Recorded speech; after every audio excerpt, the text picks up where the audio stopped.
Space is vast, incomprehensibly vast, to the point that what may seem an incalculable distance to our perception is naught but a drop in the metaphorical stellar ocean. The universe itself is still expanding incredibly quickly, but on a more local scale, the largest conceivable stellar objects are galaxies. Aside from the Tyranids who came from beyond its edge, or potentially from an entirely separate one, the entirety of the races we know and the worlds they inhabit all lie within the galaxy known to humanity as the Milky Way, or alternate dimensions like the Warp or the Webway, but they aren't the topic today. Today we have a slightly different log to typical ones, as we explore the structure of the galaxy and the way it is organised by the Imperia. Consider this a combined stellar geography and also imperial history lesson, as we shall look at the other notable landmarks of the galaxy and address its current situation today. This is Tactica Imperialis, and welcome to 40k Stories.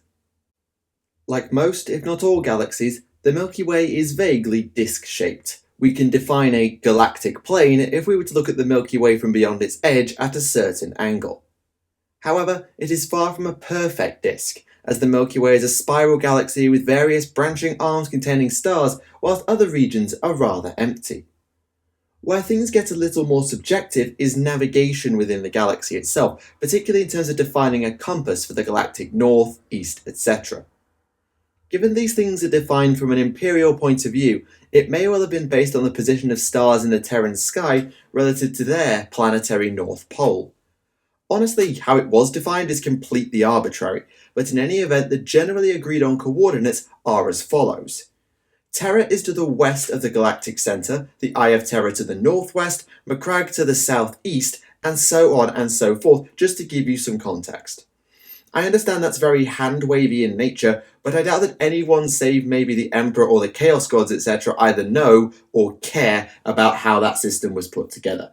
So when I say northwest or whatever, think of looking at the galaxy top down with the core at the centre and then go from there as northwest, south, etc. The Milky Way is then subdivided arbitrarily again and again into various smaller regions. Some are logical, such as the systems of planets orbiting a single star named after either the star itself or the principal planet within it. Above that, we have the subsector, a roughly 20 light-year wide region containing a handful of systems. The sector is up next, defined seemingly as a cube rather than a sphere, with sides of 200 light-years or so. That is extremely long, by the way, though it does vary. Obviously, the distribution of stars and thus systems in the galaxy is non-uniform, so the number within each sector is likely to vary wildly.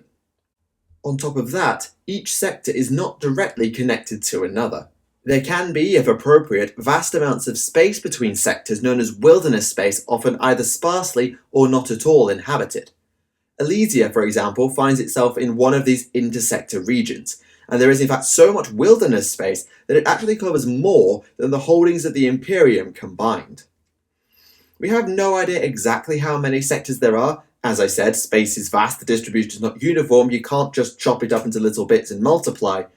But the largest and probably best known definitions of space come in the Segmentae Majoris. These 5 regions of varying sizes cover pretty much the entirety of the Milky Way, though it's not perfect coverage at the edges, and they help with the organisation of the galaxy and the Imperia. Honestly, that's the point of the whole system of definition really, all the way down to subsectors and systems, logistics, admin, and organisation. Though the amount of subsectors will vary by sector, they are usually centred on the most densely populated or otherwise critical regions, so it makes sense to have a closer eye on them with a more local authority than running it through just one sector. On the larger scale, each sector is defended by what is called a battle fleet, a fleet of on average 60 or so ships of various classes that perform all manner of tasks and are supported by various defensive platforms. Though the battle fleet is the largest permanent naval organisation, the phrase is also applied as a catch-all term for the fleet of an entire segmentum. Said segmentum basically exists to make the Imperium function.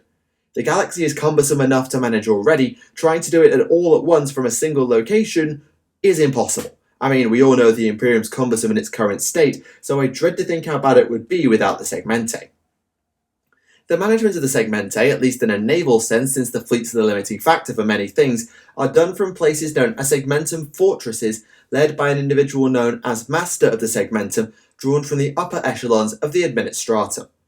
However, as mentioned, there are regions beyond the Segmentae, or generally at the very edge of the Imperium's reach. The Segmentae do cross over and run right into each other in the middle, but on the outside, not so much. These regions are collectively known as the fringes, of which the best known is of course the eastern fringe where the Tau Empire can be found and where the Tyranids first appeared from. The definition of a fringe is seemingly being beyond the light of the Astronomicon, the mighty beacon in the warp designed and sort of powered by the Emperor on Terra that the navigators of the Imperium use to navigate the Immaterium. This makes it much more difficult for the Imperium to reach or hold the fringes with much ease, sort of limiting the natural size of the Imperium to an extent, as long as with the size of the Milky Way itself. Actually, I should probably explain why the latter point is an issue, for the expansion of the Imperium anyway, given the warp allows extremely long-range travel in a relatively short time. Some of you probably have wondered, well, since the warp exists, why can't you go beyond the galaxy or just to another one entirely? I mean, Andromeda or whatever it is a long way away, but the warp can cover it, right? The simple answer, to break it down, is that it is way, way, way too dangerous and unpredictable, and conceivably it may be too far to go. If you think that a galaxy is large, the Milky Way is roughly 90,000 light years across, for example, which means that it takes a beam of light that travels at 300 million meters per second, 90,000 years to cross it, just for context. The intergalactic distance is truly unbelievable, millions of light years even to the very closest ones. It may be that warp jumps can't go that far in one go, and there wouldn't be fuel stations there in any event if they do run out. And the webway's artificial nature, having been built by the old ones, means it may not have been built that far out, so whilst it can crisscross the Milky Way very easily, it can't go any further. Plus, bear in mind the warp itself is incredibly random and unstable at times.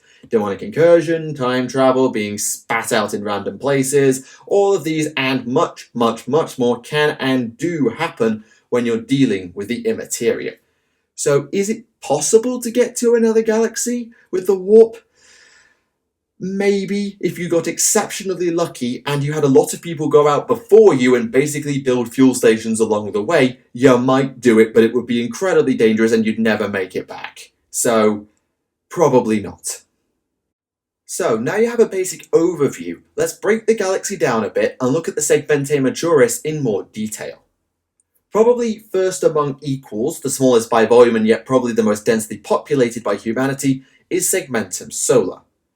By the arbitrary axes we use to define direction, Segmentum Solar is directly to the west of the galaxy's centre, though it does not cover the entirety of the west, nor does it have any claim on regions north or south of said centre. It is the core of imperial space, connected to every other Segmentum Majoris, and this is with good reason when you look at the worlds found within it. Let me just give you a few names. Armageddon, Fenris, Molech, Nicaea, Chthoniya. I could go on and on. But unsurprisingly, it is best known for its core system from which it gets its name, Sol, containing Titan, Mars, and of course, Holy Terra itself.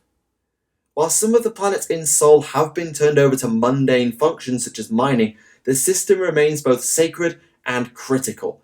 Probably every imperial organization is based there, the Golden Throne and thus the Emperor is there, and so on and so forth. You would rightly expect that Sol is the home of Battlefleet Solar, the largest imperial fleet of all responsible for the Segmentum's overall defense. But it is not over Terra that the fleet resides. Rather, it is over the massive orbital docks of Mars known as the Iron Ring that Battlefleet Solar is built and docked, though there is a second naval fortress in Sol that orbits Saturn. Outside of Sol, Segmentum Solar is hardly empty. As previously mentioned, Armageddon and Fenris systems both lie in its northeast, whilst to the south, the infamous world of Necromunda is constantly embroiled in bitter gang warfare. To the southwest of Terra is Gethalamor, the world on which the Plague of Unbelief began in M36, and in the furthest western reaches of the Segmentum, one can also find a region known as the Trail of Evissa, named after a saint of the same name. Once a thriving system built from the pilgrimage of others, it now lies in poverty as shipping lanes have evolved and changed with time and imperial expansion. To the west of Segmentum Solar, covering the western reaches of the galaxy, lies Segmentum Pacificus, though its name is rather misleading, I must be honest.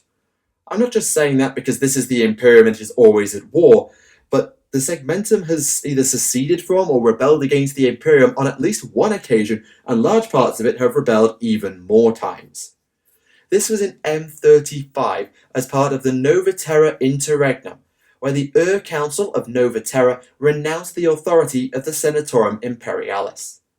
It took the best part of a millennium for this to be resolved or otherwise ended, though a massive holy war launched by the Ecclesiarchy was a particular exclamation point. The second major uprising in the Segmentum was the Macarian heresy in early to mid M41, following the Macarian Crusade that ended with the death of the Lord Solar of the same name. Admittedly, this was only the newly conquered western edge of Segmentum Pacificus, but it still took almost a century to bring it all back into line after the generals of Macarius divided it all up. Most recently, vast regions have been plagued with rebellion carefully planned by the forces of chaos. Known as the Night of 1,000 Rebellions, it is currently unknown whether the Imperium has had chance to take some or all of those worlds back. As far as places to go or see, a good first stop would be the home of the Segmentum Fortress over the Forge World of Hydrafer. After surrendering to the plague of unbelief, if you can believe that, Hydrafer has become an interesting political hotbed. The Administratum has attempted to curtail the power of the Navy on the planet, siphoning off the holdings of the naval families in favour of the Inquisition and the Ecclesiarchy. However, this has tightened the stranglehold of the Navy in other ways, forcing the use of covert couriers and communications by the Ecclesiarchy, among other things. Actually, however, I wouldn't be visiting Hydrafer right now, as only the Adeptus Custodes are probably keeping it out of the hands of the Black Legion. Nova Terra is a world we mentioned earlier as the source of the Interregnum in M35, but it's actually seceded a second time. In M41, a gene-stealer cult on the planet was put down, but in the aftermath the world was taken over by a renegade space marine by the name of Constantinus. Seemingly attracting or collecting Chaos Space Marine allies, the Constantinus iconoclasm went on for many years as the traitors took an entire sector before being repulsed and ultimately defeated after the Assassinorum killed Constantinus. There are of course several worlds linked to Macarius, with the last world he conquered, Ultima Macaria, being home to a rather large shrine in his honour. And the Sabbat worlds are also in the western regions of the Segmentum if you really want to go and get involved with that. For the brave or stupid amongst you though, there are two uncharted or otherwise near inaccessible regions in or beyond the edge of Segmentum Pacificus. These are the Halo Zone, which may go a bit further north than Pacificus, and the Veiled region, which are either beyond the reach of the Astronomicon in the former case, or impervious to astropathic and psychic communication in the latter. The Halo Zone proved to be the final stumbling block for the Macarian Crusade, as the Lord Solar's troops pretty much refused to go into it, and so it formed something of a natural western border for the Imperium that only the bravest of navigators would even dare enter due to being beyond the Astronomicon. The Veiled region, on the other hand, despite having been known about since the days of the Great Crusade, maybe before, remains to this day almost entirely unexplored. However, some attempts to enter it have been made, most notably when the renegades the Soul Drinkers hid within it and ran across both Necrons and a Mechanicus explorator fleet. The Necrons, combined with the difficulty to communicate into or out of this stellar dust-cloaked nebula, means I doubt the Imperium will attempt to colonize the Veiled region. It's just too dangerous, especially when you count in Orc pirates, other Xenos, and more. But if the rumours of archaeotech and civilizations persist, and things calm down elsewhere, maybe they'll go have another poke at it one day. But I doubt it. To the north of Segmentum Solar, and thus the northeast of Segmentum Pacificus, is Segmentum Obscurus. This Segmentum's fortress is on or over another Forge world, a trend I've actually just come to notice at this moment. This one called Cypra Mundi that was taken by the Ultramarines in the Great Crusade, though whether this was pre or post discovery of Gilliman, given McCragg's in the other direction, I am unsure. It has been invaded at least once in its time, by the Iron Warriors in this case, but the Mechanicus were able to deal with the issue once they'd handled the small matter of a machine curse. However, Cypra Mundi is certainly not the most famous world in Segmentum Obscurus, not by a long shot. I think that, like Segmentum Solar, we should probably just run down a list. Bostroia, Mordian, Medusa, the ruins of Cadia and Caliban, along with Port Moor, capital of the Gothic sector that played host to the 12th Black Crusade, and the Calixis sector, which comes up a lot. There's probably good reason for the Astra Militarum, especially in this area, to be so renowned, as Segmentum Obscurus also plays host to what was the largest warp rift in the entire galaxy, the Eye of Terror. Located in the mid to southwest of the Segmentum, the Eye was created as part of the birth of Slanesh and the fall of the Eldari in M30. It contains a number of what are known as demon worlds, the nightmare planets on which all reality can fall apart, as well as forming the primary refuge of Chaos Space Marines and others, names such as the Plague Planet, Saltiarius before it moved, and others are infamous.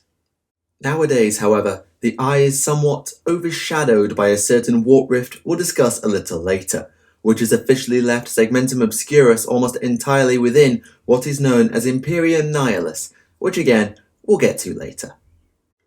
If we head back to Terra and then head south, we arrive instead in Segmentum Tempestus, larger than Pacificus and Solar and almost identical in size to Obscurus.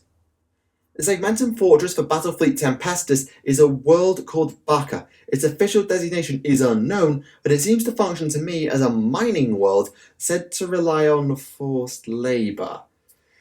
If that's a fancy way of saying slavery, my opinion of the Imperium just dropped even further, and I didn't think that was possible. Located in the southeast of the Segmentum, Bacca has also been invaded or raided several times, with the Tyranids, Red Corsairs, and Drukhari all having a go at it or its naval facilities for one reason or another. A few Space Marine Legion homeworlds can also be found in Segmentum Tempestus. Deliverance, Inwit if you count it, Barbarous too, whilst guard worlds such as Krieg and Talon are in this region as well. In the furthest southern area of the Segmentum, you can also find the Mandragoran Stars. Whether, like the Halo Stars, this region forms the natural southern limit of the Imperium, I cannot say, but as it is extremely hard to navigate and contains what are believed to be many Necron relics, I wouldn't be surprised if it did. Finally, there is Ultima Segmentum, a region so large as to cover nearly half the galaxy by volume, probably just as I show you on a map.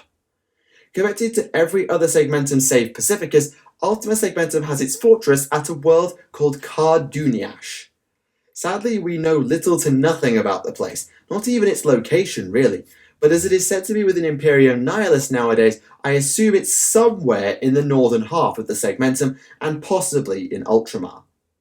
However, once again, Carduniash is far from the most famous world or region in the area. That honour from an Imperial perspective is undoubtedly, as we mentioned, the Ultramar Empire and its crowning jewel, Macragge.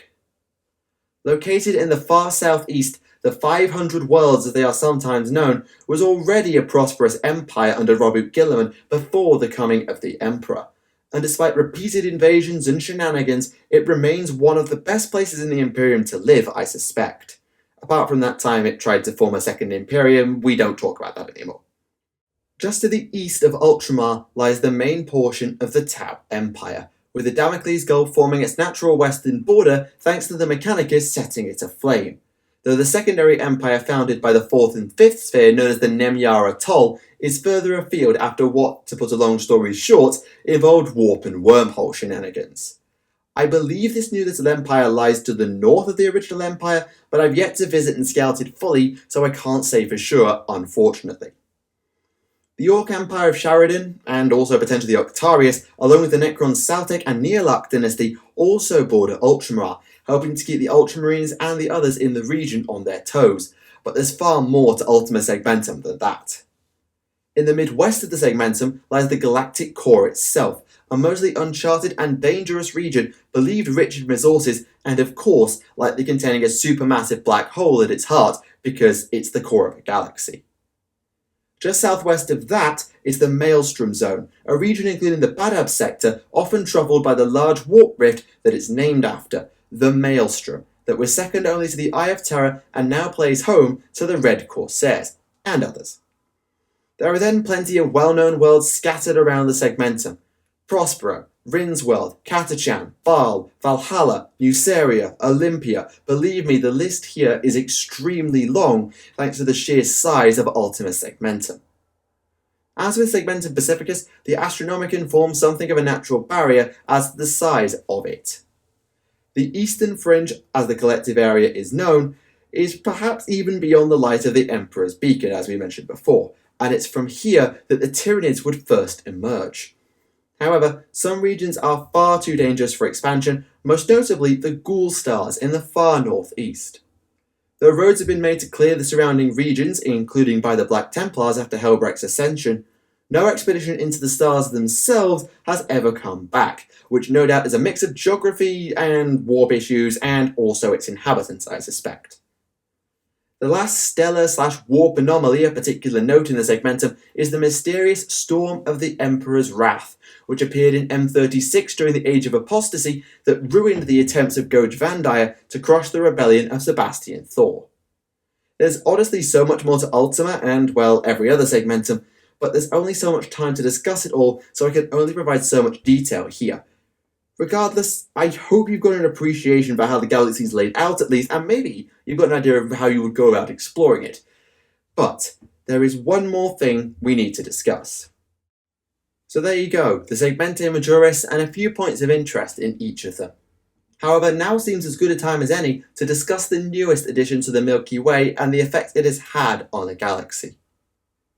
Theories persist at this moment regarding the origins of the titanic warp rift known officially to humanity as the Cicatrix Maledictum. Said origins obviously lie in or around the period known as the Gathering Storm. The destruction of Cadia and its pylons destabilizing reality seems a likely candidate, but it could have equally been due to Iniad's awakening, the sorcery of Magnus during his return to the Imperium, or even simply a snap reaction of the Chaos Gods caused by the return of a certain Robu Guilliman. None can say for sure, as it may well be a combination of all these things or even none of them at all. But what is known is that the Wharf all but literally tore the galaxy in half. Almost like a scar of unreality diagonally across the cosmos, it runs from the Eye of Terror across the galactic core, looping over just over the top of the Tau Empire and right through the middle of Ultramar. Despite officially being known as the Cicatrix Maledictum, it is known by many names. The Great Rift, the Crimson Path, and the Warp Scar are likely human names, whereas the Orcs call it Gork's Grin, the Eldari the Dethedian, and the Tau know it as the Montier Var, or Devourer of Hope.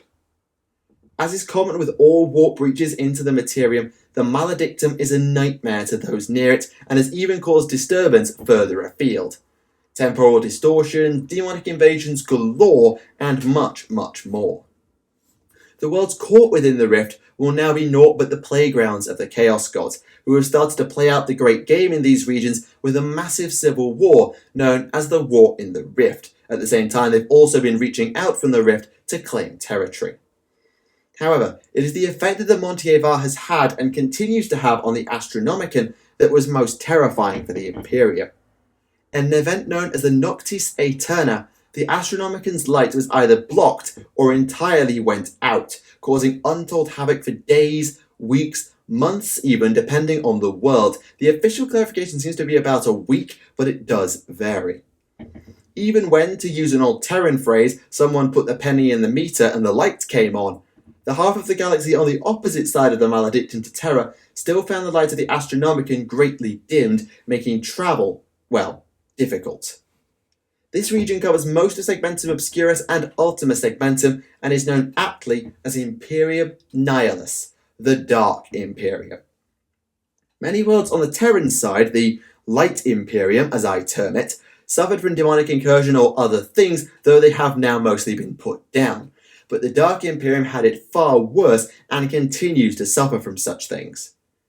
Some say that life in Imperium Nihilus is akin to the age of strife before the coming of the Emperor, and if true, given the horror stories of old knights still told millennia later, it must truly be hell living out there right now. However, though they are somewhat cut off from terror at the moment, steps have been taken and are still being taken to reunite Imperium Nihilus with the rest of humanity.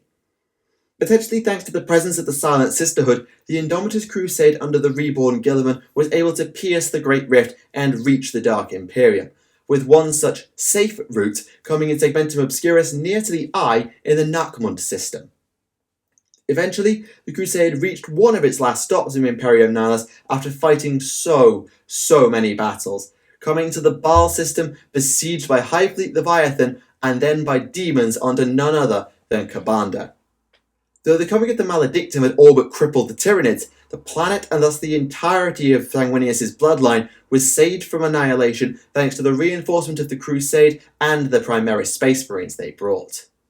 In the aftermath, Commander Dante of the Blood Angels was named as Regent of Imperium Nihilus, ruling on Guilliman's behalf after the Primarch returned to the other side of the Rift and to Terra/Macragge, wherever he happens to be. At this moment, we also believe the Adeptus Mechanicus are working to potentially close or otherwise limit the influence of the Montier Var using the substance known as Blackstone. Best known for being the material from which Necron tomb complexes are built, and the Blackstone fortresses of course, this material is an interesting one in that it can be polarized in two different ways. In one direction, it amplifies the effect of the warp, which is probably how the Blackstone fortresses were built, but in the other direction, it has a nullifying effect. This is how the now-destroyed pylons on Cadia worked, for example. The Mechanicus believe, and may well be correct in believing, that by collecting enough Blackstone, they can nullify regions of the Great Rift with pylons or equivalent, like suturing a wound, perhaps allowing for corridors of transport, or even closing the thing entirely. Personally, I think they're actually better off just creating corridors, because they make good choke points. This has caused conflict with the Necrons, however, who often hold the worlds containing Blackstone, but if they can pull it off and at least somewhat reunify the Imperium, it has to be a goal worth pursuing for them. As for the future, well, none can say for sure. As the Montier Var is basically a massive warp rift, it's possible it will wax and wane and maybe even close one day. But given the Eye and the Maelstrom have been around for so long, I doubt that will be in any of our lifetimes, or maybe any of our species' lifetimes.